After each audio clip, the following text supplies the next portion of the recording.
Good morning students. BA part first year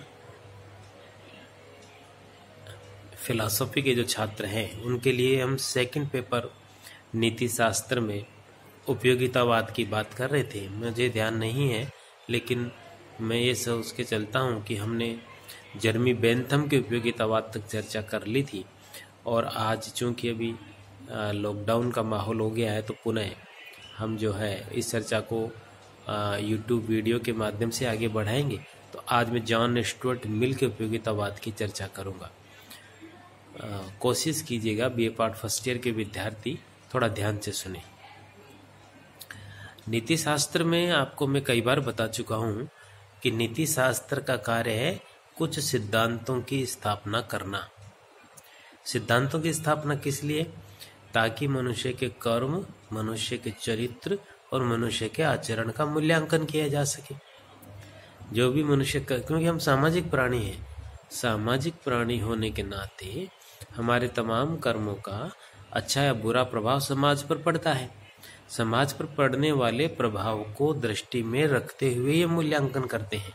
तो कुछ सिद्धांतों के आधार पर करते हैं, कुछ क्राइटेरियाज के आधार पर करते हैं। तो उसी में से एक क्राइटेरिया उपयोगितावाद का, और उपयोगितावाद की परिभाषा अपन ने दी थी कि उपयोगितावाद वह नैतिक सिद्धांत है जो ये कहता है कि वह कर्म शुभ है जो अधिकतम व्यक्तियों के अधिकतम हित में सहायक हो।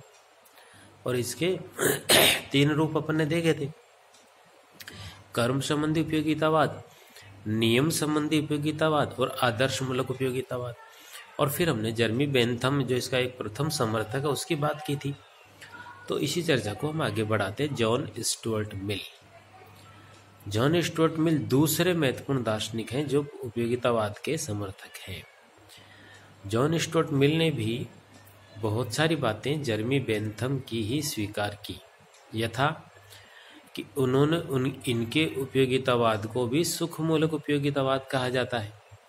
सुखमूलक इसलिए कहते हैं कि अधिकतम व्यक्तियों के अधिकतम सुख की बात करते हैं, कि इनके अनुसार नैतिक दृष्टि से वह कर्म शुभ है जो अधिकतम व्यक्तियों को अधिकतम सुख प्रदान करे। यद्यपि यह उदाहरण अपन ने बेंथम में देखी थी कि थोड़ी विवादित है। अधिकतम व्यक्ति और अधिकतम सुख, ये दोनों बातें थोड़ा सा विरोधाभासी सी है, जिस पर अपन आगे बात करेंगे। लेकिन फिलहाल यही।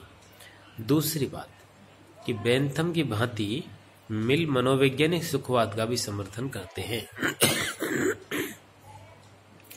मनोवैज्ञानिक सुखवाद से तात्पर्य है कि मनुष्य स्वभाव से ही सुख चाहता है। मनुष्य का स्वभाव ही ऐसा है कि वो सदैव सुख की कामना, सुख की इच्छा से प्रेरित होकर ही कर्म करता है। वह कभी भी कोई कर्म ऐसा नहीं करता जिससे दुख की प्राप्ति होती हो। इसलिए सुख एकमात्र शुभ है और दुख एकमात्र अशुभ है।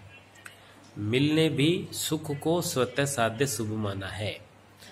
सुख के अतिरिक्त अन्य वस्तुएं सुख के साधन के रूप में ही शुभ है।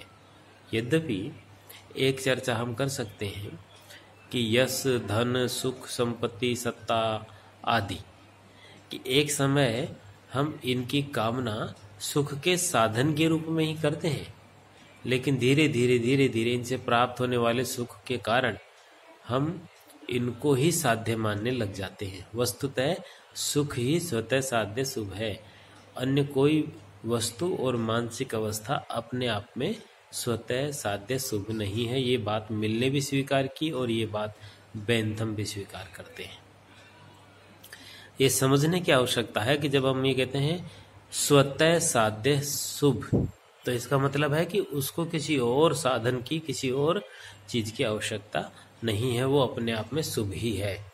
तो सुख अपने आप में शुभ है, स्वतः साध्य शुभ है। अन्य सभी वस्तुएं सुख प्राप्ति के साधन मात्र हैं। बेंथम की भांति मिल नैतिक सुखवाद में भी विश्वास करते हैं, और नैतिक सुखवाद का अर्थ है कि मनुष्य को वह कर्म करना चाहिए जिससे अधिकतम व्यक्तियों को अधिकतम सुख की प्राप्ति हो। यानी मनुष्य का कर्तव्य क्या है? तो कर्तव्य है वह कर्म जिससे सुख की प्राप्ति हो। तो जो सुखद है वो शुभ है और जो दुखद है वो अशुभ है।